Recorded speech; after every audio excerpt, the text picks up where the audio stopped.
오늘 말씀의 제목은 제자입니다라는 제목으로 잠깐 말씀을 전하도록 하겠습니다. 지난 2주 동안 여러분들 나는 제자입니까라는 그런 이제 질문들을 던져봤고요. 그래서 하나님 앞에 또 예수님 앞에 내가 제자인가라는 부분들을 한번 점검을 해보라 그랬어요. 그래서 여러분들이 지난 2주 동안 말씀 가지고 나를 점검하면서 오늘부터는 뭐가 고백돼야 됩니까? 나는 제자가 맞습니다. 이게 저와 여러분들이 고백이 돼야 됩니다.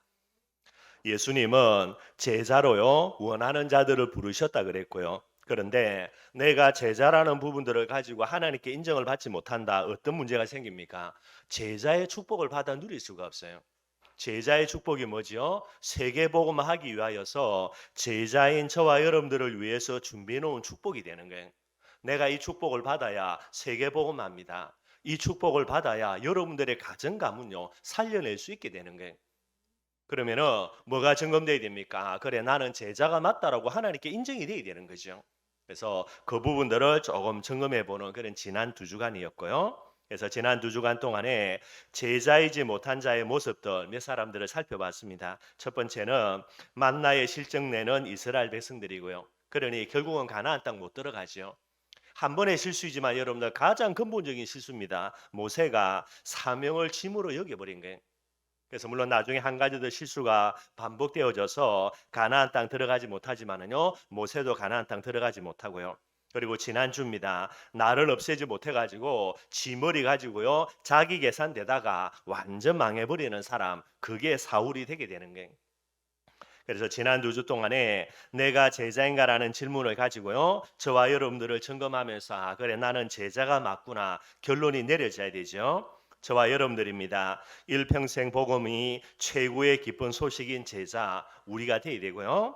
일평생의 사명을 짐이 아니라 축복의 제목으로 붙드는 사람 저와 여러분들입니다. 그리고 나를요 나의 모든 창세기 3장 속에 있는 부분들을 십자가에 못 박아 버리는 자 이게 저와 여러분들 제자로서 세복이 되어야 되는 거예요. 그래서 한 3주 동안에 여러분들 나는 제자입니다라는 제목 가지고 조금 말씀을 나누면서 정말로 하나님 앞에 제자로 인정받고요. 제자의 축복을 누리는 그런 저와 여러분들이 되기를 바랍니다. 오늘 간단하게 한번 세 가지를 살펴보겠습니다. 첫 번째는 하나님의 언약입니다. 그래서 이스라엘 백성들의 모습을 조금 살펴보면서요. 그렇다면 영적인 이스라엘인 전도 제자인 저와 여러분들 어떤 부분을 회복할 것인가 돌아보고요. 두 번째입니다.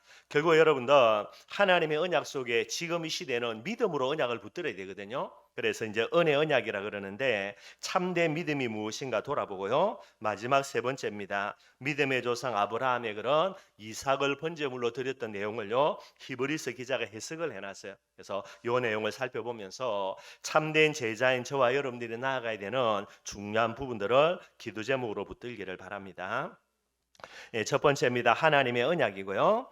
이 언약적인 관계 속에서 하나님이 이스라엘 백성들을 이제 축복하시는 내용들 우리가 잘 알고 있습니다. 그래서 이스라엘 백성들이 뭐라고 이야기하냐? 우리는 선민이다. 왜냐니까 언약적인 관점 속에서 이제 언약이 체결됐기 때문에 선민이라 그럽니다. 택하신 민족이 되는 거죠. 또 다른 말로는 성민이라 그럽니다. 거룩할 성자를 썼어요. 그래서 우리는 거룩한 백성이다 이래 이야기해요. 요 내용이 이제 설명되겠지만은 이 내용의 가장 핵심이 뭐냐? 하나님이 이스라엘 민족을 제사장의 나라로 부르셨다. 그렇게 이제 성경이 이야기합니다. 그래서 많은 민족을 위해서 제사 지내고 그들에게 이 메시아의 언약을 전달하며 그들을 위해서 중보기도 하는 제사장의 나라로 그렇게 이제 하나님이 이스라엘 백성들을 부르시게 되는 거죠. 그래서 선민의 축복으로 하나님이 어떤 축복을 주셨냐? 첫째가 이제 메시아의 언약을 주시는 거예요. 이스라엘 민족을 통하여서 예수님이 이 세상에 태어난다. 이게 메시아의 언약이고요. 이 언약을 위해서 하나님이 이스라엘 민족들에게 구약 성경을요 이스라엘 민족의 언어로 기록해서 이스라엘 백성들에게 맡기신 겁니다. 그리고 성전을 이스라엘 민족들에게 허락하셔서요. 이 성전에서 계속해서 제사를 지낼 수 있는 이런 놀라운 축복을 주시게 되는 거죠. 이제 이런 이제 선민의 축복, 거룩한 백성의 축복을 받아 가지고요. 이스라엘 백성들이 뭐라고 착각을 하고 오해를 했냐? 선민 사상입니다. 선민 사상이라는 것은 우리는 특별한 민족이고 우리는 우월한 민족이다라고요. 이 착각 속에 빠져버리게 되는 거예요. 그래서 선민으로 부름받은 이것 때문에 자기들이 대단한 줄 착각하고요. 교만해지고요. 그리고 다른 여러 민족들을 비하하고 그들을 무시하고 그들을 비난하는 이런 여러 가지 모습이 이스라엘 백성들 속에 나타나지게 되는 거예요. 그래서 이런 선민이라는 부분에 대한 중요한 말씀들이 어디에 나오냐? 성경에 보면 잘 나옵니다. 그래서 이스라엘을 향한 하나님의 언약인데요. 그게 보면은 출애굽기 6장 7절, 또 레위기 26장 12절, 에스겔 36장 28절 똑같은 내용이에요. 어떤 내용이냐? 너희를 내 백성으로 삼고 나는 너희의 하나님이 되겠다. 요 언약의 약속이 되는 거예요. 출애굽기 여러분들이 잘 아시죠? 출애굽기 6장은 모세를 하나님이 부르시는 내용입니다. 모세 보고 이야기합니다. 너는 바로 왕에게 가가지고 내 백성 이스라엘 백성을 건져내라는 게. 그러면서 뭐라 말하냐? 왜 애굽에서 건져내야 되냐면 이스라엘 민족을 내 백성으로 삼고 나는 그들의 하나님이 될 것이기 때문에 그들을 건져내서 하나님이 약속하신 가나안 땅으로 가라 그렇게 이야기하고요. 레위기 26장은 이제 성막을 주시면서 제사의 제도를 이제 하나님이 허락하시죠. 그러니 제사장들 레위인들이 구축이 돼야 되는 게 이 속에서 주어진 게 이제 레위기입니다. 이 레위기 26장에도요. 너희는 내 백성이 되고 나는 너희 하나님이 되리라. 요 언약의 말씀을 주시면서 그 증거로 그죠? 제사라는 여러 가지 제도들을 허락해 주시게 되는 거예요. 그리고 에스겔입니다. 나중에 에스겔이 나라가 망해가는 환상 부분들 속에서요 중요한 환상을 보게 되는데 그것도 뭐냐니까 하나님이 앞으로요 이스라엘 백성들을 회복시켜 가지고 과거에 주신 언약입니다. 너희는 다시 내 백성으로 나는 너희의 하나님이 될 것으로 이렇게 하나님이 약속을 주시게 되는 거예요.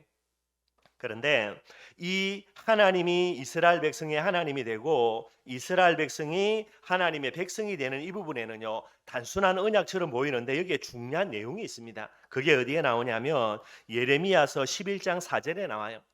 제가 한번 읽어보겠습니다. 여기 보면요 이 언약은 하나님과 이스라엘 백성의 사이에 맺은 언약입니다. 내가 너희 조상들을 쇠풀무 애굽 땅에서 이끌어내던 날에 출애굽 시킬 때죠 여러분들. 그래서 출애굽기 6장 7절 내용 기억하시면 되고요. 애굽에서 이끌어내던 날에 그들에게 명령한 것이라 곧 내가 이르기를 너희는 내 목소리를 순종하고 나의 모든 명령을 따라 행하라. 그리하면 너희는 내 백성이 되겠고 나는 너희의 하나님이 되리라. 똑같은 언약의 내용을 이야기하는데 거기에 뭐를 이야기하냐? 하나님이 전제 조건을 답니다. 계명을 순종하고 하나님의 명령을 따라 행하면 너희는 내 백성이 되고 선민이 되고 나는 너희의 하나님이 되겠다라고 말씀하고 계시는 거예요. 그럼 반대죠, 여러분들. 이스라엘 백성들이 계명에 순종하지 않으면 어떻게 됩니까? 그들이 아무리 성경을 가지고 있고 메시아의 언약을 갖고 있고 성전에서 날마다 제사 지낸다 하더라도요. 그들은 하나님 앞에 선민이 되지를 못하는 게. 그리고요. 아무리 하나님 우리를 축복해 주시라고 감지르고며 기도해도 하나님은 그들과는 전혀 상관이 없는 그런 하나님이 될 수밖에 없게 되는 게.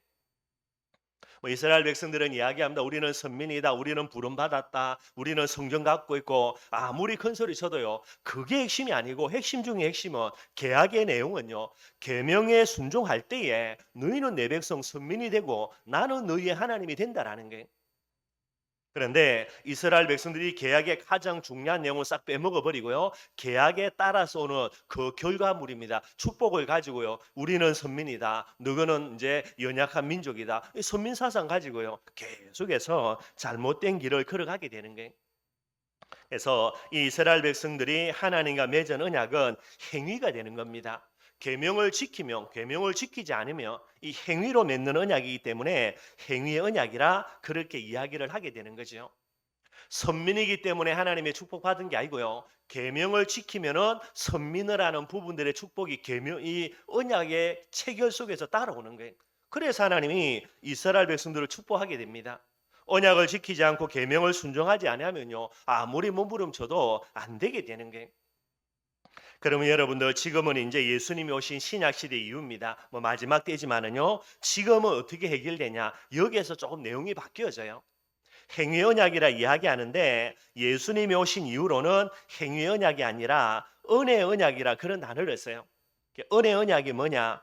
행위로 언약을 체결하는 것이 아니라 하나님이 은혜로 주신 복음을요 믿음으로 그렇게 계약을 체결하는 것입니다. 그래서 은혜 언약이라는 게 무슨 말이냐면요.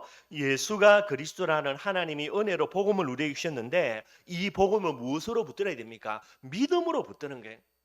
이제 이 믿음으로 하나님이 주신 복음을 딱 마음속에 붙들게 될 때에 계약이 체결됩니다. 그래서 하나님은 내 아버지가 되고 구약에는요. 하나님이 이스라엘의 하나님이 되는 것처럼요. 그리고 나는 뭐가 됩니까? 하나님의 자녀가 되는 거예요. 이스라엘 민족이 성민이 되는 거. 그렇게 이제 내용과 똑같은 내용이 되게 되는 거죠. 결국은 믿음이라는 게. 그래서 이 내용을 가리켜서는 신학적으로 구원이라는 단어를 씁니다. 예수를 그리스도로 믿고 마음속에 영접하는 거 이거를 통해서 여러분들 그죠? 구원받게 되는데 이 효력은 영원한 효력이 되어져요. 한번 예수님 믿고 구원받으면 여러분들 죽을 때까지 하나님의 자녀입니다. 뭐 교회를 나오든 안 오든 그건 자기 상관이고 소관이고요. 하나님 앞에서는 택하신 백성으로 부름받아서 영원히 천국까지 가게 되는 거예요.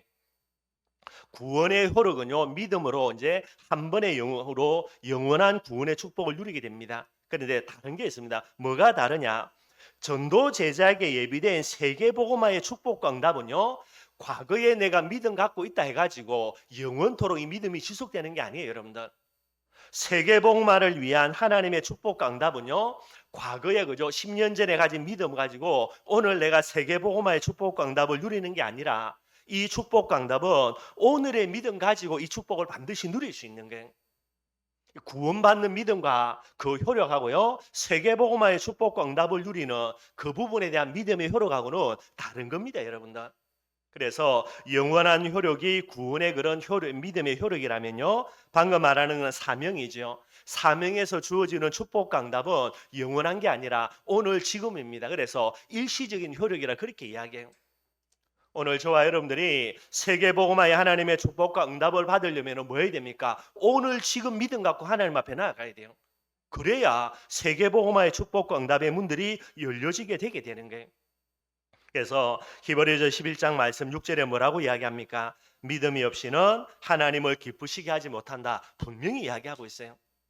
물론 여러분들 구원도 믿음으로 받는 겁니다. 그러나 그 구원은요 한 번으로 영원한 효력이 가는 거예요. 오늘 이 시간에 내가 하나님의 축복과 응답을 받으려고 한다. 뭐요? 오늘 이 시간 믿음 갖고 하나님 앞에 서야 되는 거예요. 이 믿음이 없다면 하나님을 기쁘시게 하지 못한다. 분명히 이야기하고 있고요. 로마서 1장 17절입니다. 오직 의인은 전도 제자는요 믿음으로 말미암아 산다라는 거예요. 오늘 내가 믿음이 없다면 전도 제자의 사명 절대로 감당할 수가 없어요, 여러분들. 그래서 이 내용들을 은혜 언약이라는 부분들을 저와 여러분들의 마음속에 꼭 담아야 되겠죠. 그래서 여러분들 지난주에 갈라디아 2장 20절입니다. 쭉 말씀을 설명을 드렸죠. 뭐라고 이야기합니까? 나를 그리스도와 함께 십자가에 못 박아서 내가 사는 것이 아니라 내 안에 그리스도가 사는 자, 이게 누굽니까? 전도 제자거든요. 그러면은 전도 제자는요 지금입니다. 뭐 하러요? 그리스도를 믿는 믿음 안에서 사는 것이라 그렇게 이야기를 하고 있는 거예요. 오늘 지금입니다. 내가 전도 제자로서 하나님 앞에요 열심히가 아닙니다. 뭐 가지고요? 믿음 갖고 나가야 되는 거예요. 이 믿음 갖고 나아갈 때에 하나님은 너는 전도 제자가 맞다라고 인정해 주고요. 제자의 축복 응답의 문을 하나님이 열어주시게 되게 되는 거예요. 구원은 한 번으로 그래서 영원한 효력 속에 우리가 천국으로 가게 되지만은요 사명입니다. 그 사명의 축복은 지금 당장이에요. 오늘입니다. 이 시간이에요. 내가 반드시 하나님께 믿음으로 나아가져야만 되게 되는 거예요. 꼭 저와 여러분들이 기억하시고요. 그래서 큰 두 번째입니다. 그러면은 참된 믿음이 뭘까? 우리가 다 믿는다 이야기하는데요. 그래서 오늘 히브리서의 가장 중요한 내용입니다. 진짜 믿음이 어떤 것인가? 성경이 설명하는 거예요. 히브리서 11장 1절입니다. 우리가 너무나 잘 아는 거죠. 믿음은 바라는 것들의 실상이요 보이지 않는 것들의 증거니 선진들이 전도 제자들이 이로써 이 믿음으로써 증거를 얻었다. 분명히 이야기하는 게 여기서 말하는 선진들입니다. 구원받는 믿음을 이야기하는 게 아니에요, 여러분들. 이들이 말하는 믿음은요 세계복음화의 축복과 응답의 그런 중요한 비밀들을 이야기하는 게 그래서 참된 믿음을 설명합니다. 오늘 히브리서 11장 1절에요. 믿음은 그러면서 바라는 것들의 실상이라는 게 여기서 말하는 바라는 것은 여러분들 내가 바라는 게 아닙니다. 여러분들 내가 바라는 것은 뭐죠? 그거는 욕심이라. 그런데 내가 바라는 것이 아니고 누가 바라는 겁니까? 하나님이 바라는 거예요. 그걸 사명이라 이야기합니다. 그리고 하나님이 바라시는 가장 중요한 게 뭡니까? 땅끝까지 복음 증거되는 거 세계 복음화지요. 지금도 하나님은 무엇을 보고 계십니까? 세계 복음화를 보고 계시는 게 그게 이제 바라는 거지요. 그런데 이 바라는 것이 뭐가 돼야 됩니까? 실상이 돼야 돼요. 사실이 돼야 됩니다, 여러분들. 우리는 이야기합니다. 세계복음화고죠. 아직도 여러분들 까마득하지 않습니까? 우리가 춘천복음화 되어지려면 3천 제자 일어나야 되는데 그러면 간단하게 이야기하면요. 3천 명이 우리 교회에 앉아서 예배 드려야 되는데 뭐 3천 명은 커녕 그죠? 뭐 100명도 안 되는데 뭐 언제요? 어느 세월에요? 근데 여러분들 그거는 믿음이 아니라는 거예요. 믿음은 뭡니까? 하나님이 바라시는 거, 춘천복음 하나님이 바라신다면 3천 제자 일어날 것을요. 오늘 지금 이 시간에 50명 되는 우리가 예배 드리는데도요. 50명이 아니라 무엇으로 봐야 됩니까? 3천 명으로 볼 수 있는 거. 이게 믿음이라는 게. 오늘 당장 일어나는 이 일을 가지고 그죠? 기뻐하기도 하고 슬퍼하기도 하고 그게 믿음이 아니고 진짜 믿음은요. 앞으로 하나님이 이루실 그 미래의 것을 오늘 지금 땡겨와서 볼 수 있는 거, 실상으로 붙들 수 있는 거 그걸 믿음이라는 게. 내가 전도제자가 맞다면 오늘 저와 여러분들이 이 믿음을 가져야 되는 거예요. 또 이야기합니다. 뭐라고요? 보이지 않는 것들의 증거다라는 거예요. 보이지 않는 것은 뭡니까 여러분들? 육신의 눈으로는 오늘의 현실에서는 절대로 볼 수 없는 거예요. 그런데 하나님이 보고 계시는 거 그걸 이야기하는 겁니다. 그게 내게 무엇으로 붙들려져야 됩니까? 증거로요. 실제로 붙들려져야만 되는 거예요. 이게 참된 믿음이라 이야기를 하게 되는 거예요. 간단하게 예를 들면요. 세계복음화가 불가능해 보이는 오늘의 현실입니다. 말 세지 말 그죠? 가면 갈수록 전도하기는 힘들어지고요. 복음에 대한 거부 반응, 반감들은요. 계속해서 증가하고 있고요.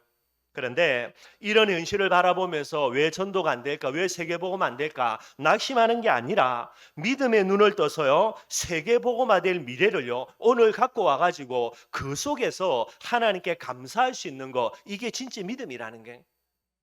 왜 우리 교회 삼천제자의 문이 안 열릴까? 이것 갖고 씨름하는 것이 아니고요. 하나님은 반드시 삼천제자 문 여는데 그것을 누구를 통해서? 나를 통해서 행하실 것이라는 게.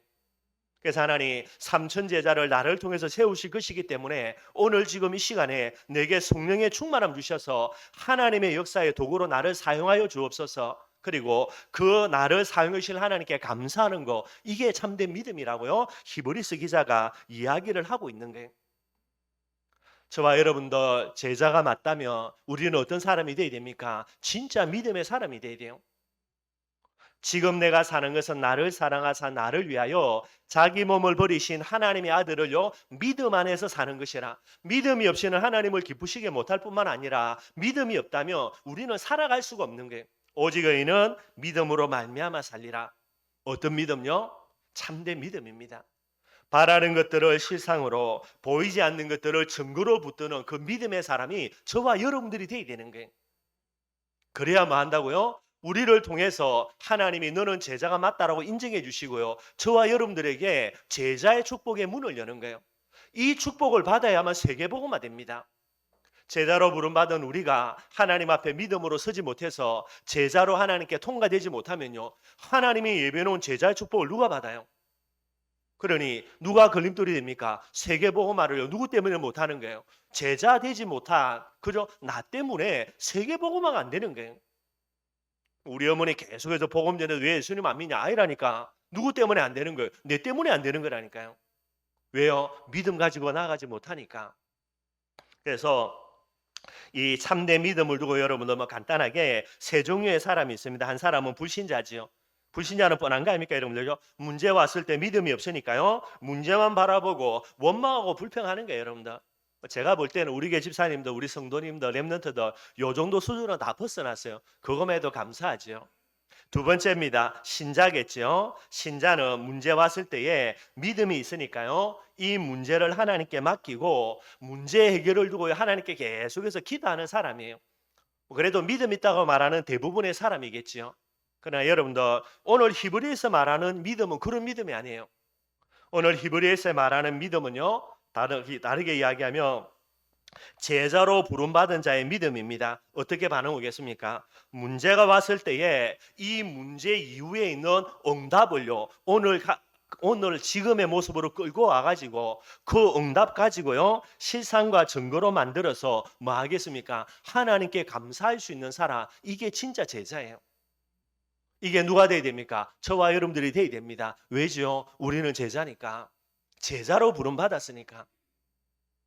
문제 가지고요. 원망 불평한다 그러면 뭐 말할 가치가 없는 사람입니다.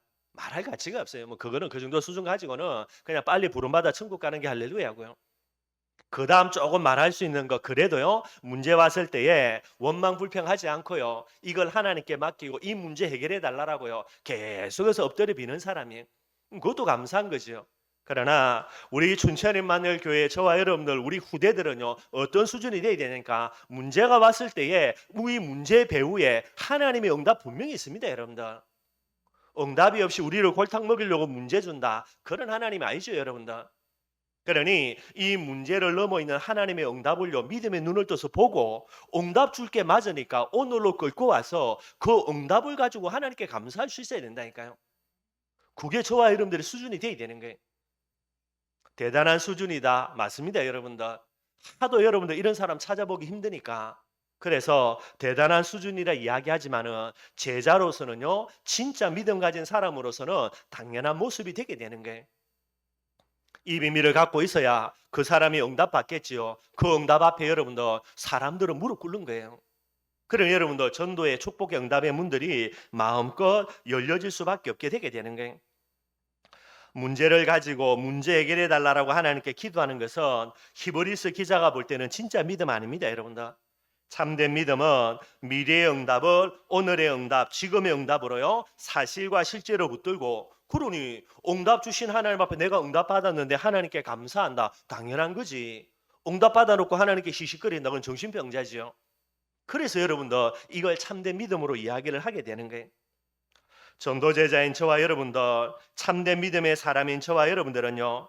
주님이 바라보시는 미래의 응답인 세계복음화, 춘천복음화의 삼천 제자를 오늘 지금의 응답으로 붙들고요. 뭐 해야 됩니까? 그 부분에 나를 통해서 하나님이 역사하실 것이라는 이 참된 감사를 하나님께 드릴 수 있어야만 되게 되는 거예요. 여러분 이번 한 주간 동안에 이 비밀 갖고 한번 여러분들의 문제로 가면 계속해서 묵상해 보시기를 바랍니다. 문제 가지고 여러분들 문제 해결하고 기도하는 거 여러분들 맞는데 틀린 거예요. 여러분들 그거는 하나님을 어떻게 해요? 이상한 하나님으로 만드는 거예요. 무슨 하나님이 저와 여러분들 골탕 먹이는 거죠? 이상한 심보 있어가지고 죽도록요 우리를 골탕 먹이고 괴롭게 하겠어요. 그건 틀린 거지 여러분들. 문제가 아닙니다. 뭐라고요? 축복의 여러분들 포장지가 문제라니까요. 그 포장을 뜯어보면 믿음의 눈으로 뜯으면 반드시 응답이 있는 거예요. 그래서 믿음 가지고 그것을 미리 땡겨서 응답받고요. 하나님께 감사하며 반드시 문제는 하나님의 축복과 응답으로 진짜 역전이 되게 되는 거죠, 여러분들. 이걸 꼭 받아 누려야 되는 거예요. 오늘 마지막 세 번째로 여러분들 오늘 본문의 내용 간단하게 한번 살펴보도록 하겠습니다. 뭐 아브라함의 내용입니다. 이 아브라함을 여러분들 그죠? 요 내용 가지고요. 믿음의 조상이라 그렇게 이제 아브라함을 설명을 하게 되는 거죠. 이 내용은 여러분들 창세기 22장에 잘 나와 있습니다. 뭐 제가 몇 번씩 설교를 했으니까 여러분들 잘 기억하실 거고요. 창세기 22장에 하나님께서 아브라함을 테스트합니다. 시험하시는 거죠. 여러분들 유혹하는 게 아니라 테스트라는 거예요. 테스트는 뭐냐? 이 시험을 잘 통과하면 많은 축복과 응답을 주시려고요. 하나님이 예비해 놓고 아브라함을 테스트 하시게 되게 되는 거예요. 저와 여러분들은 하나님의 자녀이기 때문에 우리를 여러분들 하나님은 유혹하는 게 아니라 그는 사단이 유혹하고요. 하나님은 저와 여러분들 뭐 하신다고요? 테스트하는 거예요. 그게 여러분들 문제입니다. 문제를 주어서 믿음이 있는지 없는지 하나님이 테스트한다니까요. 믿음으로 이 문제를 테스트를 통과하며 하나님의 놀라운 축복들이요 저와 여러분들에게 임하게 되는 거예요. 빨리 우리가 바꿔야 될 거 문제는 여러분들 하나님의 축복으로 빨리 우리가 여러분들 이 관점을 바꿔야 되는 거예요. 그 테스트의 내용이 뭐냐? 네 하나밖에 없는 독자 이삭을 번제로 드리라는 거예요. 번제를 여러분들 잘 아시는 대로요. 칼을 가지고 각을 뜬다 그럽니다. 목 자르고 팔 자르고 다리 자르고 그래서 각을 다 떠가지고요. 토막 내가지고 이걸 이제 하나님께 완전히 불태워서 드리는 걸 번제라는 거예요. 그러면 여러분 뭐 해야 되죠? 아브라함이 자기 아들을 요죠? 목 자르고 팔다리 다 잘라가지고 토막토막 내고 그걸 가지고 뭐 해야 되는 겁니까? 다 불태워서 바쳐야 되는 거예요. 솔직히 말이 안 되는 내용이거든요. 근데 여러분들 아브라함이 얼마나 믿음의 사람이냐? 이 하나님의 명령 앞에요. 이유와 핑계를 전부 다 없애버려요. 하나님이 번제를 드리려 했다. 이 하나님의 말씀 앞에 어떤 이유, 어떤 핑계도요. 전부 다 없애버립니다, 여러분들. 우리가 볼 때는요, 인간적인 관점, 육신의 관점에서 볼 때는 말이 안 되는 게 많이 있지요. 그 말이 안 되는 부분들 자체를 아브라함 스스로 전부 다 제거 다 해버려요. 없애버려요. 그것에도 대단한 거 아닙니까, 여러분들, 그죠? 아버지로서요.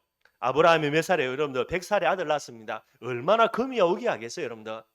그런데 이 아들을 바치라 하네.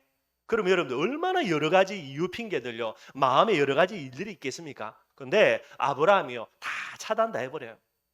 그것만 해도 대단한데 또 아브라함의 모습입니다. 이 하나님의 명령을 순종함에 있어서 일어날 모든 방해거리들요. 자기 스스로 또 자기 제거 다 해버려요. 예를 들어서 사라에게 이야기했다. 그날부터 이제 큰일 나죠, 여러분들. 절대로 허락 안 할 테니까. 뭐 뻔할 거 아닙니까, 여러분들? 그러니 야 네가 나냐 내가 낫지부터 해가지고 보통 복잡해지는 게 알겠죠. 그래도 가려고 한다. 내 죽이고 하라겠죠, 여러분들. 사라가 어떻게 그걸 허락을 해주겠어요? 그러니 어떻게 됩니까? 아브라함이 하나님 나는 진짜 드리고 싶은데 저 사라 때문에 어떻게 할 수 없다고. 정 하나님이 이삭을 번제물로 바치기를 원한다면 사라 저거 하나님 해결해 주면 내가 바치겠습니다. 얼마나 핑계 대기 좋아요, 여러분들. 또 올라가는데 그죠? 어떻게 합니까? 종들 다 산 밑에 내려놓고요. 이삭하고 둘만 데려가요. 왜 그렇습니까? 산꼭대기 올려가 가지고요. 이삭을 묶어 가지고 칼게 매들리고요. 이삭의 목을 치려고 한다. 옆에 있는 종들이 가만히 있겠습니까? 뭐 말이 안 되죠, 여러분들. 뭐 아브라함이 미치다부터 해가지고 절대로 여러분들 아브라함이 번제 드리도록 그걸 허락해 주지 않을 거고요. 그러니 아브라함의 설 데리고 가가지고 산꼭대기 가가지고요. 왜죠? 룰루랄 하면 됩니다. 칼만 빼들고요. 이삭 죽이려고 하면 누가 덤벼듭니까? 종들이 와가 팔다리 잡고요. 못하게 할 거 뻔하니까. 그러니까 여러분들 걱정할 것도 없어요, 여러분들. 그냥 이삭 데리고 종들 데리고요. 산꼭대기 올라가가지고 제단 쌓아놓고 칼만 빼들면 게임 끝나요, 여러분들. 뭐 아브라함이 100살이 넘었는데 무슨 힘이 있겠습니까? 종들이 덤벼들면 어떻게 이겨요? 이기지 못하지. 그래 놓고 하나님 나는 번제 드리고 싶었는데 저 종들이 방해가 어쩔 수가 없다고 핑계 대면 간단하게 끝나요, 여러분들. 그걸 알고 아브라함이 미리 어떻게 합니까? 종들 다 내려놓고요. 딱 데려갑니다. 올라가는 중에 또 물어보네요, 이삭이요. 이삭이 볼 때 궁금하거든요. 아버지 다 있는데 나무도 있고 불도 있고 다 가져가는데 분명히 번제로 들리면 재물이 있어야 되는데 재물이 어디 있습니까? 물어봐요. 아브라함이 뭐라 대답합니까? 하나님이 다 준비해 놓으니까 걱정하지 말고 올라가자라는 거예요. 요때 아브라함이 뭐라고 이야기하면 됩니까? 하나님이 뭐 식성이 바뀌었는지 모르겠지만은 너를 번제물로 바치라 한다 한마디만 하면요. 뭐 이것만 하면 이제 게임 끝나는 겁니다. 만약에 이삭이 그죠? 아 그렇구나. 하나님이 나를 원하는구나. 그럼 나도 이 제물을 하나님께 드려야 되지. 요래 나오면 되겠지만은요. 어린 이삭이 그거 듣겠어요, 여러분들? 뻔하지. 그러면 나사자로 도망가 버리겠지요. 그러면 아브라함이 100살 넘은 발걸음 가지고 이삭을 잡으러 간다. 어떻게 잡아 여러분들? 그럼 간단하게 끝나는 거야. 하나님. 나는 번제 드리고 싶은데 이삭이 도망갔고 100살 넘은 내 걸음을 어떻게 이삭을 잡습니까? 나는 못 잡습니다. 그럼 간단하게 게임 끝나요, 여러분들. 그런데 아브라함이 뭐라 이야기합니까? 요런요 하나님의 말씀에 순종하는 여러 가지 걸림돌들 자기 스스로 전부 다 제거 다 해버려요. 그러면서 순간순간마다 아브라함이 뭐 고백합니까? 믿음 고백한다니까요. 그렇게 해서 정상에 올라서 이삭을 번제물로 하나님께 드립니다. 칼을 빼듭니다. 내리치려고 하죠. 이때 하나님이 천사를 보내서 뭐라고 말합니까? 네가 이제야 하나님을 경외하는 줄 내가 이제 알았다라는 거예요. 하나님께 인정받는 거예요, 여러분들. 제자로 인정받고 아브라함 믿음이 하나님께 인정받는 그 순간에 하나님이 어떤 축복을 예배해 놓습니까? 여호와 이레입니다. 하나님이 기가 막히게 예배해 놓는 거예요. 그래서 이 사건을 통해서 아브라함은 믿음의 조상이라는 그런 별명을 얻게 되게 되는 거예요. 참 어마어마하죠, 여러분들.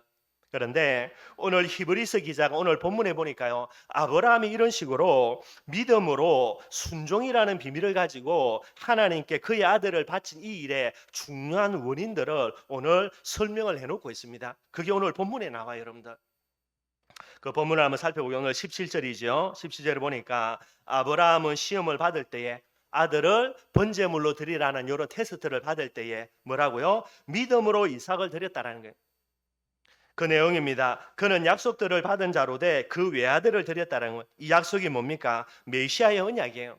메시아의 언약을 주셨는데 이 주신 약속의 그런 결과물로 하나님이 아들 하나밖에 없는 이삭을 주셨는데 이 이삭 외아들을요 하나님께 드렸다라는 게 아들이 두 명 있으면 됩니다. 한 명 하나님께 번제로 바치고 놓으면 그 다음 아들을 통해서 하나님의 언약이 성취될 건데 후대를 통하여서 메시아가 온다는 언약이 성취될 텐데 아들 하나밖에 없어요, 여러분들.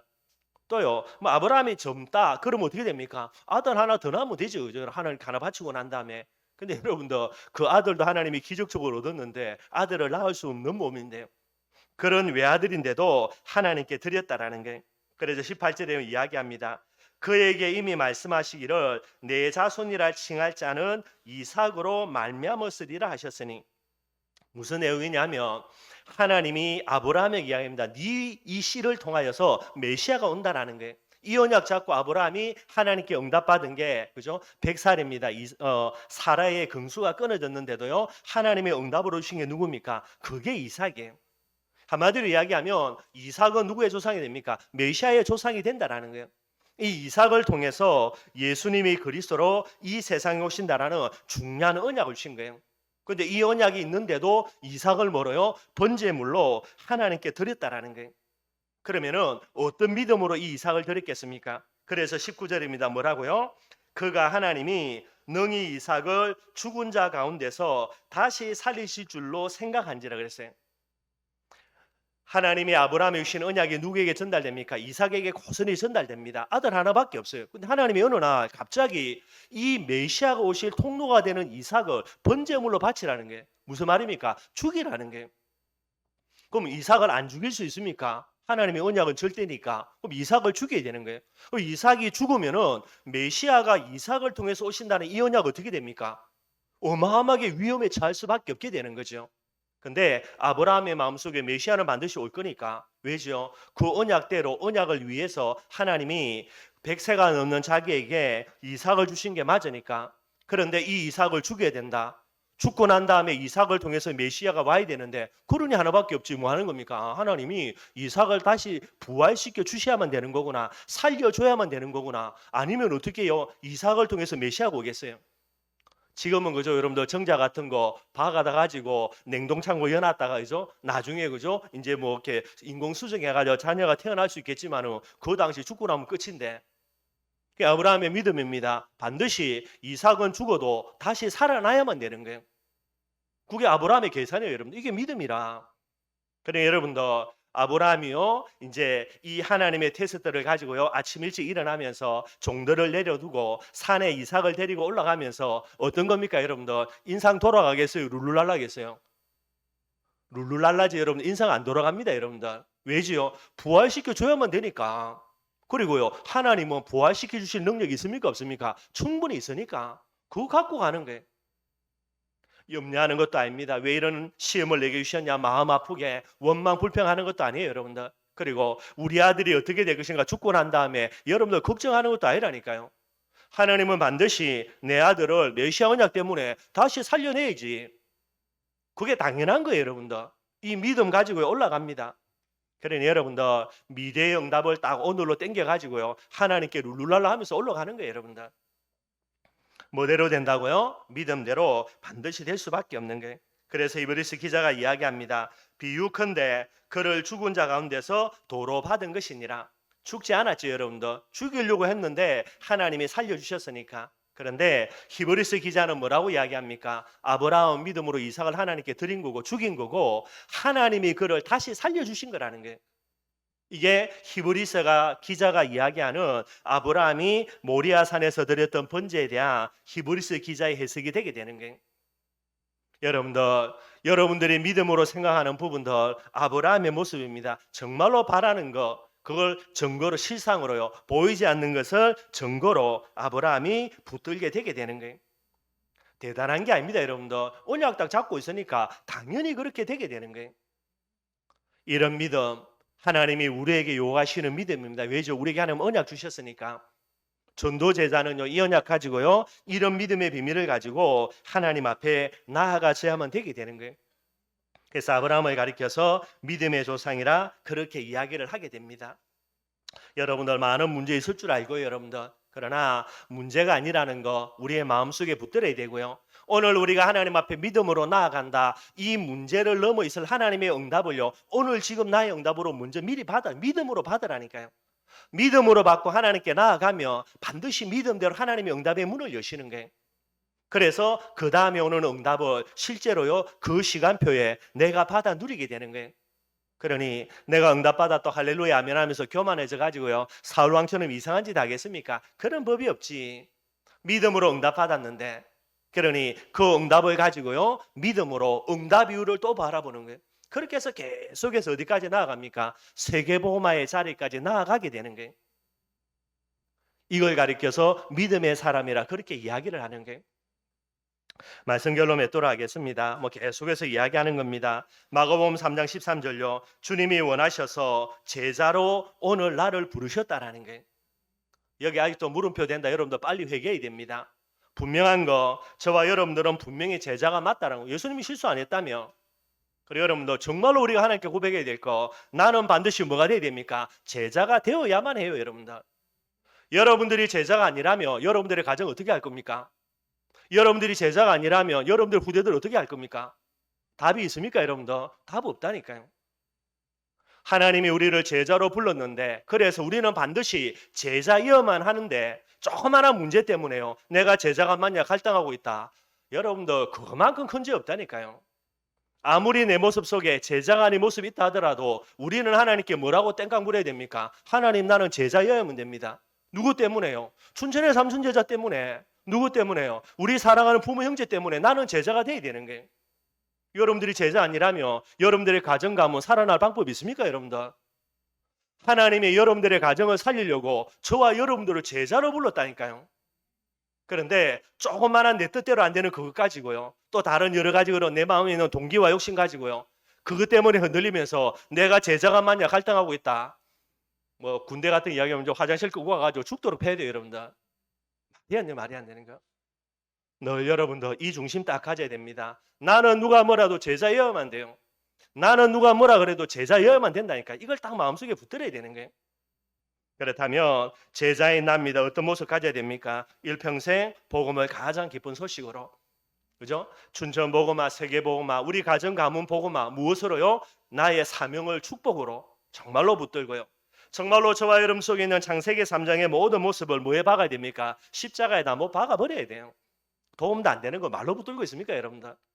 그리고 오늘이죠, 정말로 믿음으로 바라는 것들의 실상, 보이지 않는 것들의 증거라고 말했지요. 이 비밀 딱 붙들고요, 문제 이후에 하나님의 축복과 응답을 오늘 지금 믿음으로 바라보면서 하나님을 기쁘시게 할 수 있는 믿음의 사람, 그게 저와 여러분들이에요. 착각하지 말고 여러분들, 내가 믿음이 있는데 어떻게 하냐, 그게 틀린 거라. 왜 늘 언제나 여러분도 내 눈을 가지고 내 꼬라지 바라보는 거예요? 그러니 답이 안 나오지. 무엇으로요? 하나님의 언약을 가지고 나를 바라봐야 답이 나올 거 아닙니까? 모자란데, 그런데도 언약 주셨으니까 모자란 거 하나님 정말로 내게 능력 주셔서 감당하게 해달라고, 그래서 기도가 나오는 거죠. 꼭 저와 여러분들 기억하시기를 바랍니다. 그래서 오늘도 여러분들 하나님 앞에 제자로 서서 이 제자의 축복 응답 꼭 받아 누리며 세계복음화, 춘천복음화의 주인공이 되는 우리 모든 성도들이 되기를 주님의 이름으로 축원드리겠습니다. 우리 말씀 생각하면서 찬송가 357장